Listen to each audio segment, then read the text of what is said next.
ষষ্ঠ শ্রেণীর শিক্ষার্থী, আজকে আমরা তোমাদের বইয়ের একটি খুব সুন্দর একটি গল্প বলবো। ওই যে আনন্দ পাঠ বা সহপাঠ বইয়ের একটি সুখী গাছের গল্প। একটি সুখী গাছের গল্প।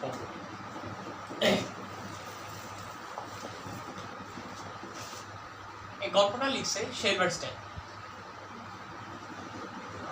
তার নামটা হচ্ছে সিলভারস্টাইন।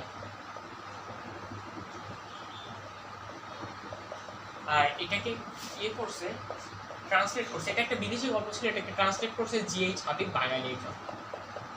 তো ফার্স্টে আমরা সিলভারস্টাইনকে নিয়ে জানি। তার ফুল নামটা হচ্ছে যে কি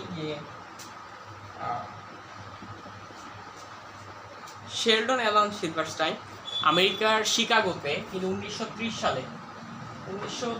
সালে আমেরিকার বা ইউএস এর শিকাগোতে জন্মগ্রহণ করে এবং তিনি ফেমাস একজন রাইটার ছিলেন। আর তার লেখা অনেকগুলো স্টোরি আছে, যেমন the giving tree, the missing piece, where the sidewalk ends, a giraffe and a half. এবং অবশেষে তিনি যে বইগুলো লিখতেন এগুলো প্রায় 30টি ভাষায় অনুবাদিত হয়েছে এবং তিনি অবশেষে 1999 সালে মৃত্যুবরণ করেন। এখন আমরা দেখি জিএইচ হাবিবকে নিয়ে। জিএইচ হাবিবের ফুল নেমটা হচ্ছে গোলাম হোসেন হাবিব। গোলাম হোসেন হাবিব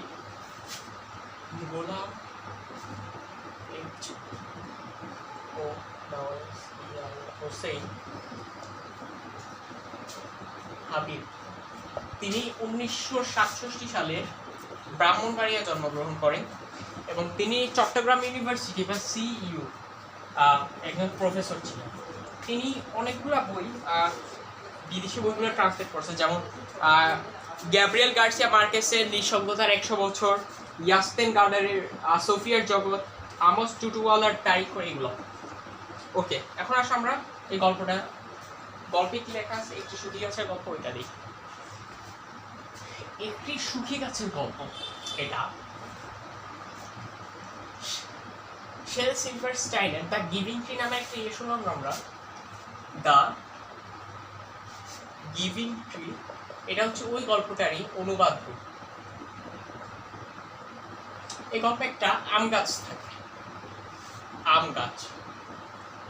ওই আম গাছে একটা ছোট্ট একটা শিশু, সে খেলতো, আম খেত, ডাল ধরে দৌড় খেত এবং সব শেষে সে থেকে গিয়ে ওইটার ছায়া ঘুমিয়ে যেত, যেটা দেখে ওই আম গাছটা খুব খুশি ছিল। এগুলো দেখে আম গাছটা সে বাচ্চাটাকে খুব ভালোবাসতো, আর বাচ্চাটাও আম গাছকে। সময় আস্তে আস্তে যেতে থাকে, ছেলেটা বড় হয়, এক সময় টিনেজ তোমাদের বয়সে আসে বা তোমাদের থেকে আরেকটু বড় হবে, যে বছর ওই এইজে আসে। এখন সে আর এসে খেলে না। অনেকদিন হইল, তো অনেকদিন পর যখন সে ছেলেটাকে দেখলো আম গাছ, সে অনেক খুশি হইল। সে বললো, আয় আমার গাছের আমগুলো তুই খা, আমার ডালগুলো ধরে তুই দোল খা, খেল, ছায় ঘুমা, আমি এগুলো আনন্দ পাই। কিন্তু সেগুলো করে, সে বললো আমার এগুলোর এখন আর বয়স নেই, আমার এখন অনেক কিছু কেনাকাটা করা লাগবে, আমার অনেক নতুন নতুন জিনিস দেবে, আমার এখন টাকা লাগবে, তুমি কি আমাকে টাকা দিতে পারো?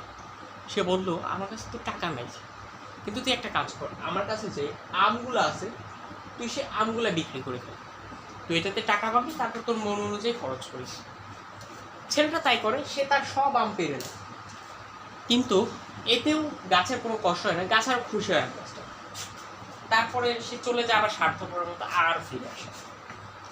আবার অনেকদিন পর সে যখন আসে, তখন সে আরো অনেক বড় হয়ে গেছে, মনে করো 20, 25, 30 বছর। তো তখন আবার তাকে একই কথা বলে সে যে তার গাছের আমগুলো খেতে, ডালপালা দিয়ে দোল খেতে বা করতে, আর ছায়া ঘুমাতে, কিন্তু সে তখনও বলে তার এগুলোর বয়স নেই। এখন তার একটা ফ্যামিলি দরকার, তার সংসার দরকার, তার একটা বউ দরকার, একটা ঘর দরকার মাথা গুঁজে থাকার জন্য। তো সে বলো, তুমি কি আমাকে থাকার জন্য ঘর দিতে পারো? তখন গাছটা বললো যে আমি তোকে ঘর কীভাবে দিব, তুই একটা কাজ কর, আমার গাছের ছোট ছোট যে ডালপালাগুলো এগুলো তুই সব কেটে ঘর বানা। সে তাই করলো, খুশি মনে এগুলো কেটে ঘর বানা। এই তো আম গাছের কোনো দুঃখ নাই, সে যে তার ডাল দিয়ে দিছে, আম দিয়ে দিছে, এতে তার কোনো দুঃখই নেই। এখন সে যখন আসলো আবার, সে তারপর আবার আর আসে না।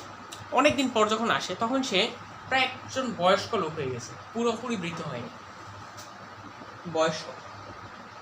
সেম কথা তখন তাকে আবার বলে যে আয় আমার গাছের আম খা, ডাল পাক ধরে দোল খা, ছায়া ঘুমা, আমার এগুলো আনন্দ লাগে। তখন বললো আমার কি এখন আর এগুলোর বয়স আছে, বুড়ো হয়ে গেছি, আমার এখন আমি চাই বিশ্ব ভ্রমণ করি, তো এগুলোর জন্য আমার একটা নৌকা দরকার, তুমি কি আমাকে একটা নৌকা দিতে পারো? সে বললো আমার কাছে তো নৌকা নাই, তো তুই একটা কাজ কর, আমার যে বড় যে ডালটা আছে, যেটাকে গাছের দেখবা বড় একটা ডাল থাকে যে এরকম, বললো তুই এই ডালটা কেটে নে, এটাকে তুই পরে নৌকা বানিয়ে খুশি মনে বিশ্ব ভ্রমণ কর। সে এতটা স্বার্থপর, সে এইটাও কেটে ফেলে এবং সেটা দিয়ে নৌকা ইয়ে করে সে বিশ্ব ভ্রমণ করে। কিন্তু তারপরে সে আর আসে না। কিন্তু গাছ এই যে তার মেন ডাল দিয়ে মানে মোটা ডালটা দিয়ে দিছে, ছোট ছোট ডাল দিয়ে দিছে, আম দিয়ে দিছে, তার সে সুখী, তার এতে কোনো দুঃখ নেই। তো সে কি করলো এবার, যে আস্তে আস্তে যে গিয়ে দেখা গেল আবার যখন সে আসছে তখন সে অনেক বয়স্ক, তো এখন বললো সে গাছটা এখন আর তার কাছে দেওয়ার কিছু নেই, সে কাঁদতে লাগে। সে বললো আমি যে তোকে আম দিব, আমার এখন আর গাছে আম নেই। সে বললো আমার তো এখন আর আম খাওয়ার বয়সও নেই। সে বললো তুই যে আমার কাছে এখন ইয়ে চাবি যে কি গিয়ে ডালগুলো ধরে দোল খাবি, এর ডালও আমার কাছে নাই। সে বললো আমার সেটার বয়সও নেই। সে বললো আমার কাছে তুই আমার মাফ করে দিস, আমার এখন তোকে দেওয়ার মতো কিছুই নেই। তো তখন সে বললো ভাই আমি আর তোর কাছে কিছু চাই, তুই আমাকে জাস্ট একটু বসার মতো একটা জায়গা দে।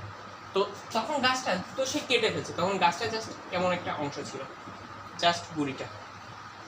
তো সে যতটুকু পারে নিজেকে সোজা করে তাকে বসতে দিল। তো সেও বসলো। তো ওইটা একটা শান্তি তারা দুজনে খুঁজে পেল। এখানে একটা জিনিস দেখা গেল যে গাছ সব কিছু দান করেও সে শান্তিতে ছিল, কিন্তু অন্যদিকে মানুষ জাতি আমরা তার কাছ থেকে সব কিছু ছিনিয়ে নিলাম, তাও আমরা শান্তি পাইলাম, আমরা সুখী পাইলাম। এটা হচ্ছে গল্পের মূল শিক্ষা। তো এটা হচ্ছে গল্প। তোমরা একটা কাজ করবে, এটা সিকিউ, এমসিকিউ, এসকিউ সব করবা, যেটা প্রবলেম পাবা আমাকে কমেন্টে জানাতে পারো। সকলকে ধন্যবাদ জানাই, আজকে এখানেই আমি আমার ক্লাস শেষ করছি।